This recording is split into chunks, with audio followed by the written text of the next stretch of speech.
All right, so here we are with another episode of American Snippets. Dave Brown here. Appreciate you coming on board with us today. As you know, American Snippets loves to feature people who have found their passion, people who are living their dreams, people who are giving back, folks who are just paying it forward and providing value to other people. Today, we have my good friend Trevor Mauch, who totally fits that description perfectly. And what he's doing to help other entrepreneurs succeed is something truly worth spotlighting today. Trevor Mauch is the founder and CEO of a seven-figure SaaS company called On Carrot. For those of you that don't know what SaaS stands for, that's software as a service.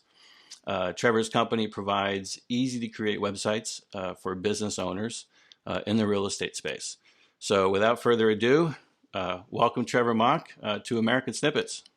Dave, man, I appreciate it. I'm honored to hop on here, and it's really cool what you guys are doing here. So thanks for inviting me. Awesome. So why don't you just first tell us a little bit about, I kind of mentioned your company, but a Mhm. little background about yourself and where you're located and such. Yeah, so we live in Southern Oregon, and man, we love living here outdoors. I mean, you can see out your window there. You've got trees and stuff like that, and we just love the outdoors and being able to hit the rivers and small town. It's a small town here called Roseburg, Oregon. It's about 25, 30,000 people. We used to live in Portland, but also we grew up in another small town in Oregon, so we're definitely small town people. And kind of part of my mission, man, is like I'm really passionate about rural. We're really passionate about you can do what you want to do. You can build the business you want to build anywhere, including in rural America, especially if it's a web-based business. And I first kind of got bit by the entrepreneur bug back in college. My fortunate enough that my parents are entrepreneurs. They weren't always entrepreneurs. I remember they had jobs. My dad lost his job. The company actually closed down that he was working for, and he had the choice to go get a job or to go create a business. I remember when I was really young. I don't remember the exact age, but probably 8, 9, 10 years old. Driving around in the car, and he was doling out applications and stuff to places, and he drove by an empty lot. He was like, you know what, that'd be a perfect spot for this type of business, for an equipment rental a store. Hmm. And he goes, I'm going to start my own business. So he did, and struggled big time the first few years, but they have an amazing business now. And I think it was kind of cool during those years to get that experience of seeing our family struggle after he was laid off and we didn't have an income coming in, and then deciding he could go out there and do something he wanted, do something himself, build something. And so that kind of led into me having that gene in there, I guess, and started buying some real estate as passive income. I love marketing. I love entrepreneurship, and got good at marketing. And that kind of led into a few different online-based businesses around the real estate market. Some of them completely unrelated to real estate in the software world. And we started Carrot about 3.5 years ago now. Same kind of thing. I left a previous business, was kind of burnt out on it, and said, you know what, I'm going to build this business being fully intentional about exactly the way that I want to build a business. It has to serve people. It's got to be consistent and predictable. It's got to have a mission, and I think we're doing that. It's really fun. Awesome. Awesome. And you mentioned that something you're really passionate about, and you mentioned you could talk about this for days on end, is Hmm. wrapping mission and impact into what it is that you do, into your Yeah. business. And elaborate that on a little bit more for us and our viewers for that on that. Well, man, I think in general, human beings, we want to know that we matter. We want to know that what we're doing every day actually matters to something.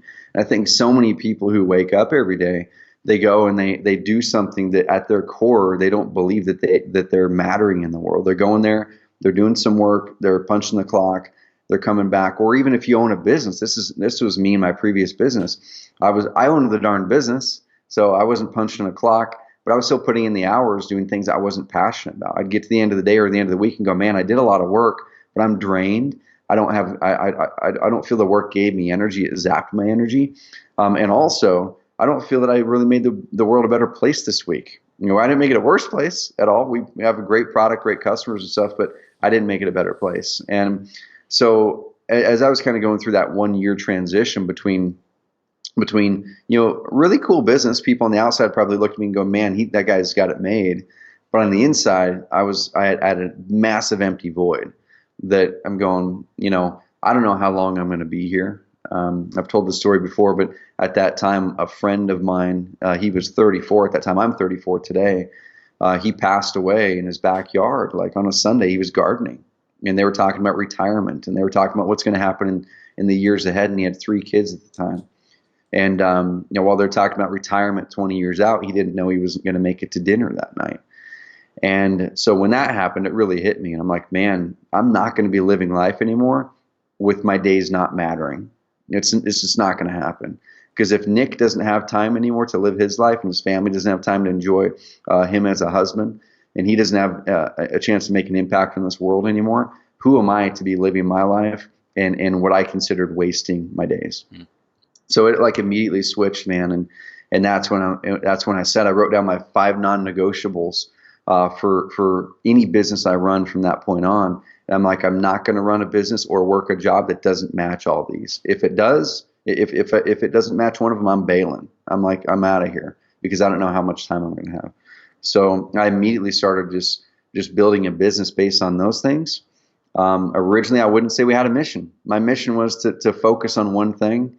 My mission was to have fun, build a business that matched these 5 non-negotiables, and just be a better person, just be a better person in everything I was doing.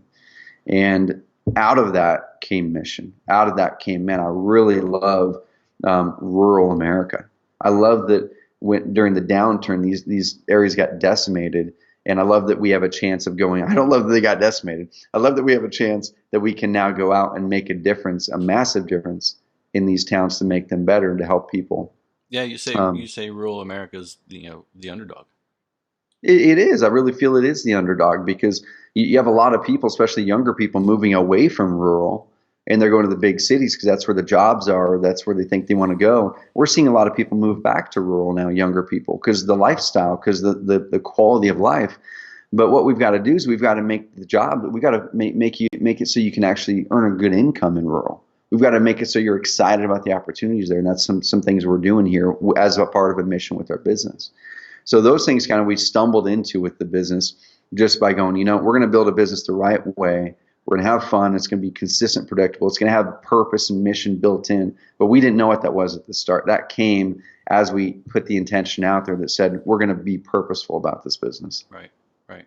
So being a CEO of a successful company, what's the biggest lesson that you've learned so far?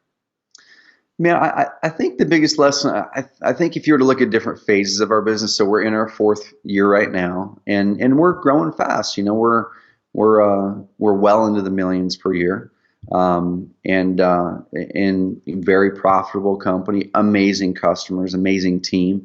I think the first couple years of the business, the biggest lessons I had learned was focus. It's like, you can't do 20 different things at once and start a business successfully. You've got to focus in what is the one thing we can do great, and what are the 1 or 2 things I can do to make sure that I market this business. But also, let's really focus on our customer, because that's one thing. We actually updated our mission, our company mission, this January. We did it as a team.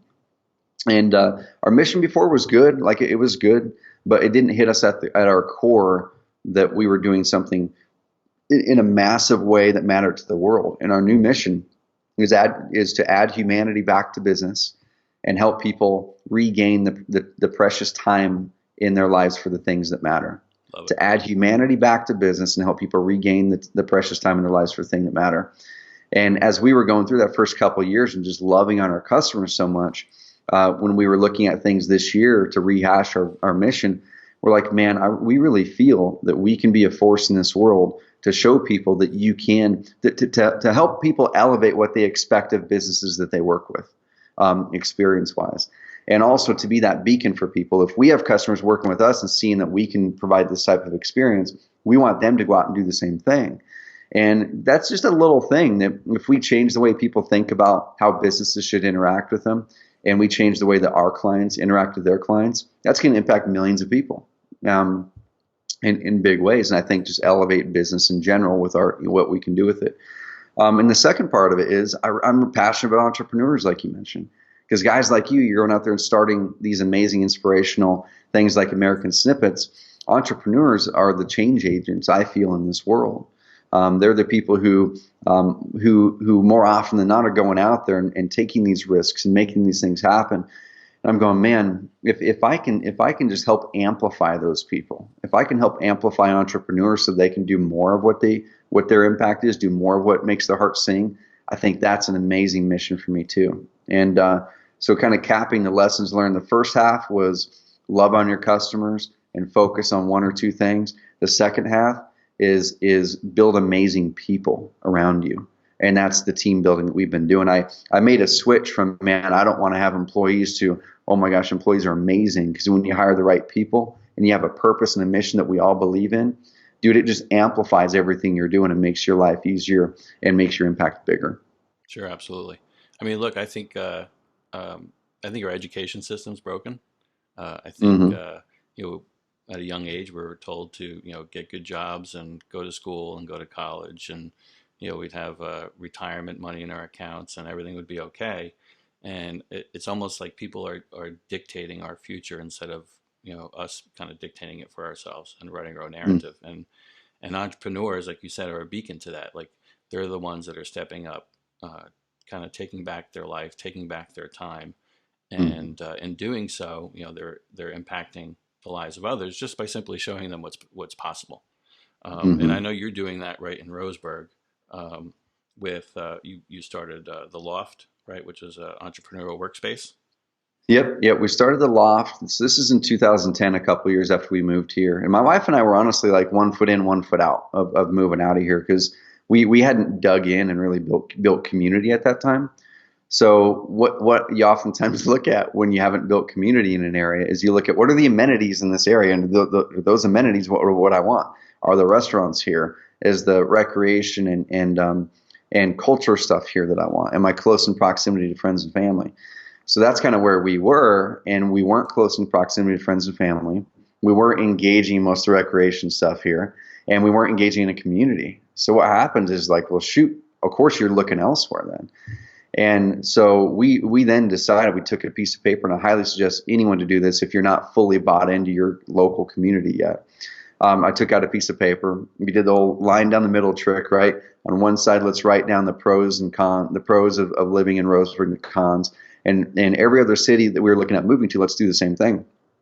And every city that we were looking at moving to, the main pros were just more places to spend our money, more restaurants, more things like that. But we would be one of many then. We wouldn't be a part of building something there. And we just pulled back. We said, you know what? If we actually engage in this community and get to know people, and we can be a part of building these things that we want. We can be a part of building this community. We can be a part of igniting people around us to actually have this hope for a community that at that time was completely decimated. We're a timber industry. This town is a timber town. Mm. And we were the largest timber producing county in the nation for like 2 or 3 decades. And what happened during the 80s and 90s was that got completely, I mean, it went down by 50, 60, 70, 80%. Jobs lost everywhere, massive wealth lost. Wow. And so then you're left with this community that didn't have, or and still doesn't have, a lot of those well-paying jobs for people that didn't go to college. And so the middle class got shrunk. Lower class rose up, and you're still people with a ton of money here, though. So there's this massive dichotomy. So that's kind of what we decided. Was like, you know what, we're going to stay here and be a part of building this. We're going to be a part of the solution, not a part of the problem. Not running away from the problem. So, man, it's so important to have mission, and part of that was building the Loft. We said, you know what, I'm going to get an office outside of the house because I want to build a community. I want to be around people. We found this building downtown, vacant. Talked to the owners, cast our vision on what we wanted to create, and the epicenter, the heartbeat of entrepreneurship in an area that didn't have one. Awesome. And no one believed we could. And so we just started going out there, going, how do we find other people like us? So me and one other person, we were meeting once a month to talk about entrepreneurship and just life in general, at 5 o'clock the last Wednesday of the month. And we said, there's got to be other people like us here. There's got to be. And so we said, same time next month, same place. Let's just bring back other people that are like-minded. I didn't know anyone in town because I hadn't built community at that point. He grew up here, so he brought 4 or 5 people that next time, and they're all really eager. They're like, "Man, this is cool." They weren't sure it was going to stick, but it was cool that something was happening. And over the next 3-4 years now, we have almost 300 people in that group. On that distribution list, we get between 50 and 70 people showing up to our pub talks each and every month here at the Loft. And we have a really thriving entrepreneurial community here now in Roseburg that is getting noticed all around the state of Oregon. There's people coming here from out of town to see what we're doing in this town because we decided to change our community and be a part of making the change. That's awesome. And you see this on a lot of campuses now these days, is these little entrepreneurial clubs popping up. And so I know that's something that you have going on too, as far as with young entrepreneurs. You have like the Young Entrepreneur Society that you're doing? Yep. We've got that's kind of what we're doing with the pub talks. Okay. And of course, people of all ages end up showing up to that. It could be a kid that's 12 or a person that's 95 and really experienced it. It doesn't matter. It's kind of the young at heart. But that's been really cool because we're really engaging a lot of people in entrepreneurship. And for me, it's less about entrepreneurship, honestly. And it's more about kind of going back to one of our core values. It's more about being that beacon of positivity and possibility. That we found that our role in this community, as far as that group, the entrepreneurship group, is that we want people coming in here and leaving with more positivity and possibility about themselves, about their business if they have one, and about the community. And it happens every single month, man. People come here, they leave, they tell other people about it, and just one by one, we're just adding more positivity and possibility to this area. We're adding hope. We're adding hope in an area that for about 6, 7, 8 years had very little. That's awesome. That's awesome. Look, anyone that wants to be an entrepreneur, right, or they have a great idea or vision of something that they want to do, a lot of them can't have that leap of faith that they're going to succeed. Right? They have to have belief. They have to believe that what they're going to do is going to be possible. So belief in yourself, the never give up attitude, all of that is well and good, but most people can't see how they can apply that to them until they hear a story like yourself of someone who's actually made it happen. So what kept you moving forward? What kept you, kind of pushing through those boundaries when things got tough? It's a good question, man. Because I mean, if you look at business, like with Carrot, in the first couple of years wasn't all that easy. It was fun because I had this big vision and mission for it, which I think that's a part of it. You have to have a vision for where you're going in order to keep on to stay in that car to continue the drive, right? If you just get in the car and you don't have this clear vision for where you're going, you start driving, you're going to get distracted. You're going to turn off over here because that looks cool over there. But if you're going from Oregon to New York, and I know that's my destination, it's very clear that's my destination. I might have pit stops here and there. I might get a flat tire, but I know I'm going to go there and I'm going to keep on going there. And I think that's the biggest thing that most people don't do is they don't have a clear vision for where they're going. For me, it definitely has evolved. It definitely evolves. But my vision is very clear that we're going to build a great company here. I want orange shoes and orange shirts walking all around Roseburg.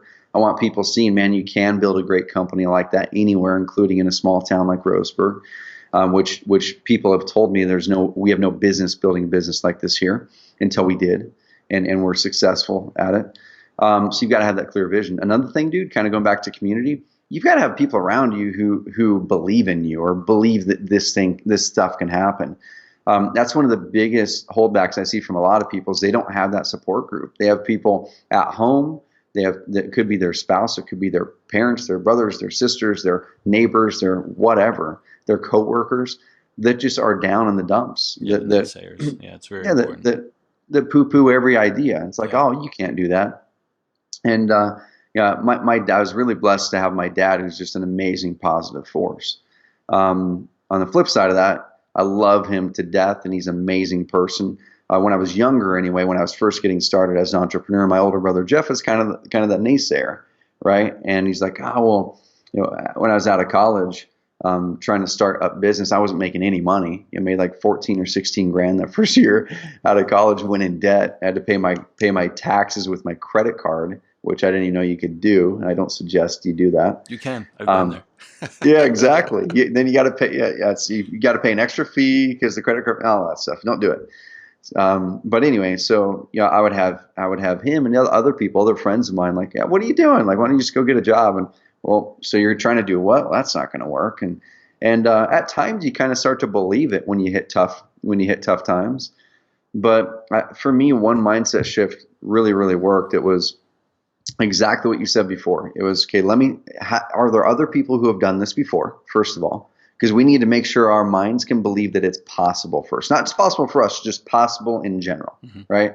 So has anyone else done this before me? If even one person has, then it is possible, okay? So that now eliminates it that it won't work. It will work. We can prove it did right here. It worked for this person or thousands or millions of others. The next thing that we've got to do is go, okay, if I know it can work, the only variables then are how hard I'm going to work and how much I'm willing to stick through the downtimes to make it work. And so as soon as I adopted that mindset and I found some examples of people who had already done what I was looking at doing, I was like, man, so it's not really a matter of if it can work, it's when. So I changed my mindset from if to when. The only variable was when it was going to happen. So I think when people have the mindset of, oh, I hope this works, or man, I wonder if this is going to work. Yeah. Yeah. You've already defeated yourself because you're giving yourself an out. Yeah. It's a lot of it boils down to the words that we, tell ourselves. Like, so Mm, instead of saying I can't, how about saying, well, how can I? Right. It's kind of the yeah, same thing. Yeah. exactly. So the if versus when mindset was huge, and having that example of someone who we know has already done that. Awesome. Awesome. Mm. So one more question for you. What's the Yep. one piece of advice or suggestion you can give to someone who has an idea, who wants to live a life of purpose, and who is looking to make an impact in the lives of others? Mm. Man, this is completely counterintuitive um, to most people, but this is what worked for me to find that purpose and mission in my life.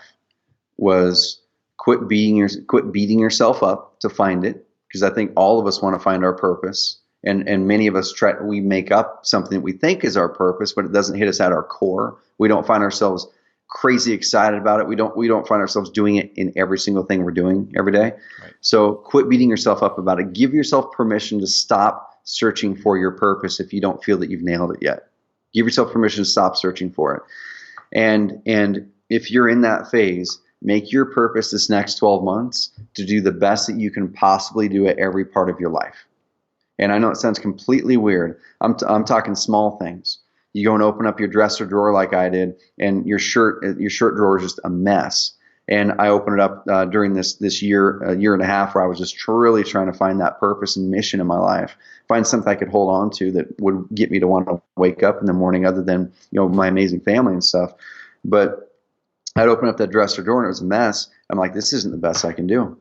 So I dumped everything out, got rid of half my shirts, folded them, printed shirts on the left, plain shirts on the right. It's still like that to this day. I was always a messy person.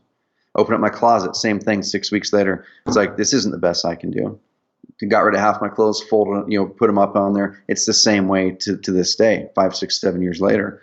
I would get used to with the dishes. I grew up, my mom did everything for us. So I'd put the dish on the counter and she would put it in the dishwasher. So I had a bad habit of doing that after I got married. One day I rinsed it, put the dish on the counter, walked away 2 steps, stopped dead in my tracks, turned around. Like, that's not the best I can do. Turned around, put that dish in the dishwasher. And I'll finish with this, is by giving myself permission to not beat myself up about finding my purpose, to stop trying to find my purpose, honestly, making my purpose and mission that year to do the best I could do at everything, including the small things in life. And then doing that, noticing those points in my life, even the small things where I was not doing the best I could do, that freed up my brain, that freed up everything to bring that massive purpose and massive mission into my life. I was so distracted by all kinds of other crap that I wasn't even letting that happen. So completely counterintuitive, but do those if you're having struggle finding those. Awesome. Well, Trevor, we appreciate you being here today. We know you're very busy, and I know you're on a tight schedule as well. So definitely thank you for being a part of American Snippets, and we look forward to following your story and seeing your growth even more. So again, thanks again for being on board. Dave, man, I appreciate the invite, dude, and keep doing what you guys are doing because this is a big deal. This is a really big deal. So keep it going. Thank you. Thanks again. Thanks, buddy.